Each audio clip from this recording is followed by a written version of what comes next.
Pushpa 2 ticket ధరలపైన stay ఇవ్వలేం. ఒక ఆయన స్టే చేసిండు దీని మీద, ప్రజా ప్రయోజన వ్యాజ్యం ఇది వేసిండు. ఏంది ఆ బుక్ మై షోలోనట 1000 రూపాయలు 500 పెట్టినట్టు టికెట్. ఇప్పుడు అల్లు అర్జున్ ఏమో 300 కోట్ల రెమ్యునరేషన్ తీసుకుంటాడు. ఈ జనాల దగ్గర నుంచి దోపిడీ చేసే వ్యవహారం ఏంది? ఇలా టార్గెట్ ఏంటంటే ఫస్ట్ 1-2 వీక్స్లో ఈ రేట్లు భారీగా పెంచేసి ప్రజల దగ్గర నుంచి దోపిడీ చేయాలి. సినిమా చూసేవాళ్ళు ఎట్లాగో చూస్తారు కదా, పోనీ అమ్మ అంటే ఆ ఇంట్రెస్ట్ ఉన్నప్పుడు చూడాలన్నప్పుడు ఏదో అప్పు చేసో ఇంకోటి చేసో ఆ సినిమా చూస్తారు. ఎందుకు అంత 300 కోట్ల రెమ్యునరేషన్ అంటే బాలీవుడ్లో మించిపోయింది అల్లు అర్జున్. అంటే ఇక మీరు 300 కోట్ల రెమ్యునరేషన్ తీసుకుంటే మేము సప్పట్లు కొట్టాలా? ప్రభుత్వమే అనుమతి ఇచ్చినప్పుడు మేమేం చేయగలం? అర్ధరాత్రి బెనిఫిట్ షోలతో పిల్లల పరిస్థితి ఏంటి? ప్రభుత్వ భూములు తీసుకొని ఏం రాయితీలు ఇస్తున్నట్టు? 10 మందితో సినిమాకు వెళ్తే 8,000 ఖర్చా? హైకోర్టు కౌంటర్ దాఖలకు నిర్మాతకు ఆదేశం.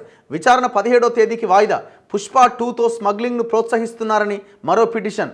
నాకు అర్థం కాక అడుగుతాను, మీరు సినిమా థియేటర్కి పోండి, ఒక మల్టీప్లెక్స్కి, వాడు వాటర్ బాటిల్ 70 రూపాయలు అంటాడు, సమోసా 150 రూపాయలు అంటాడు, పాప్కార్న్ 400 అంటాడు.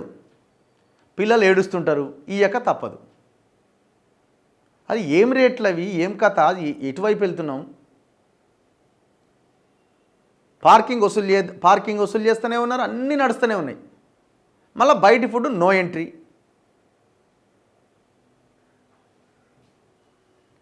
దేశవ్యాప్తంగా ఇప్పుడు వీళ్ళు ఏమంటారు, మళ్ళీ సినిమా వాళ్ళు అడిగితే అంటే ఇష్టం ఉంటే పోరు, లేకపోతే లేదు. మరి మీకు ఈ సినిమాలకి రాయితీలేంది, మీకు ట్యాక్స్ ఎగ్జంప్షన్స్ ఏంది, ఏం ఉపయోగపడుతున్నట్టు ఈ సొసైటీకి? మీరు దేశవ్యాప్తంగా క్రేజ్ సంతరించుకున్న పుష్ప 2 టికెట్ ధరలను భారీగా పెంచడం పైన తక్షణం స్టే ఇచ్చేందుకు హైకోర్టు నిరాకరించింది. టికెట్ ధరలు పెంచుకోవడానికి ప్రభుత్వమే స్వయంగా అనుమతిస్తే తామేం చేయగలమని ప్రశ్నించింది. అయితే కుటుంబంతో సినిమాకు వెళ్లాలంటే అవుతున్న ఖర్చుపైన ఆందోళన వ్యక్తం చేసింది. 10 మంది సినిమాకి వెళ్తే 8,000 ఖర్చు అవుతోంది. అర్ధరాత్రి తెల్లవారుజామున ప్రదర్శిస్తున్న బెనిఫిట్ షోలకు పిల్లలు వెళ్తే వారికి వచ్చే అనారోగ్యం పరిస్థితి ఏంటని ప్రశ్నించింది. ప్రభుత్వ భూములు తీసుకుని నిర్మించిన థియేటర్లు, ఆసుపత్రులు రాయితీలు ఇస్తామని ఒప్పందాలు చేసుకొని వాటిని అమలు చేయట్లేదని వ్యాఖ్యానించింది. పుష్ప 2 సినిమా టికెట్ ధరలు పెంచుకోవడానికి అనుమతి ఇవ్వడంతో పాటు అర్ధరాత్రి 1 గంటకు, తెల్లవారుజామున 4 గంటలకు 6-7 షోల ప్రదర్శనకు అనుమతి ఇవ్వడం అక్రమమని, ప్రభుత్వానికి అధికారం లేదని పేర్కొంటూ చందానగర్కు చెందిన సతీష్ కమాల్ హైకోర్టులో పిటిషన్ దాఖలు చేశారు. పిటిషన్ తరపు న్యాయవాది పి శ్రీనివాసరెడ్డి వాదన వినిపిస్తూ టికెట్ రేట్లపైన అదనంగా వసూళ్లకు అనుమతి ఇవ్వడం అక్రమమని తెలిపారు.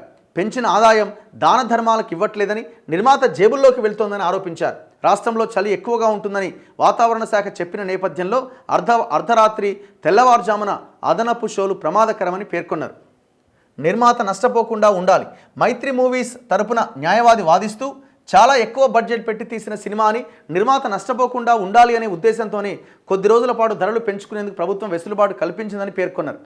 బెనిఫిట్ షోలు కేవలం అభిమానుల కోసం మాత్రమే.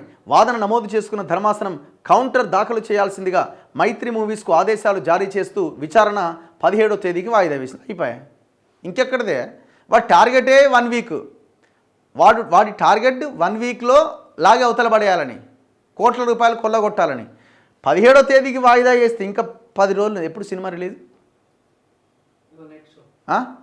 ఇవాళ నైట్తో స్టార్ట్ అవుతుంది. 10 రోజులు అయిపోయాయి. వాడికి కావాల్సిన 10 రోజులు వస్తుంది. నువ్వు మళ్ళీ విచారిస్తేంది, విచారించకపోతేంది, అప్పటికి రేట్ ఎట్లాగో తగ్గిస్తాడు. ఈ ఘోరం ఇది. అయితే అసలు ఈ సినిమా వాళ్ళది, ఈ సినిమాల విషయంలో ఇప్పుడు ఈ ఐమాక్స్ ఎవరిదంటే ఆ స్థలం, ఐమాక్స్ కట్టిన స్థలం ఎవరిది? గవర్నమెంట్ స్థలం. అది వానికి లీజ్కి ఇచ్చిర్రు. ఆడు కావచ్చు, జలవిహార్ కావచ్చు, ఈ దస్పల్లా కావచ్చు, వాడు వీడు, వీళ్ళంతా ఈ బ్యాచ్ అంతా, ఇదంతా ఏంది? ఎంటర్టైన్మెంట్ని ద్వారా పర్యాటక రంగం వృద్ధి చెందుతున్న దృష్టితో వాళ్ళకి ఆ భూములు ఇచ్చారు. వాళ్ళు ఏం చేస్తున్నారు? గవర్నమెంట్కి కట్టాల్సిన ట్యాక్స్లు ఎగ్గొట్టి 100 కోట్ల రూపాయలు పెండింగ్ ఉంది. ఇవాళ 100 కోట్ల రూపాయల ట్యాక్స్లు ఎగ్గొట్టి వాళ్ళు ఆ డబ్బులు కట్టకుండా ఈ రకంగా దోపిడీకి పాల్పడుతున్నారు. మరి మీకు రాయితీలు వస్తున్నప్పుడు మరి జనాలకు ఏమరుగుతున్నది? జనం యొక్క భూమినే కదా మీరు తీసుకున్నది ఇన్ని ఏళ్ళుగా.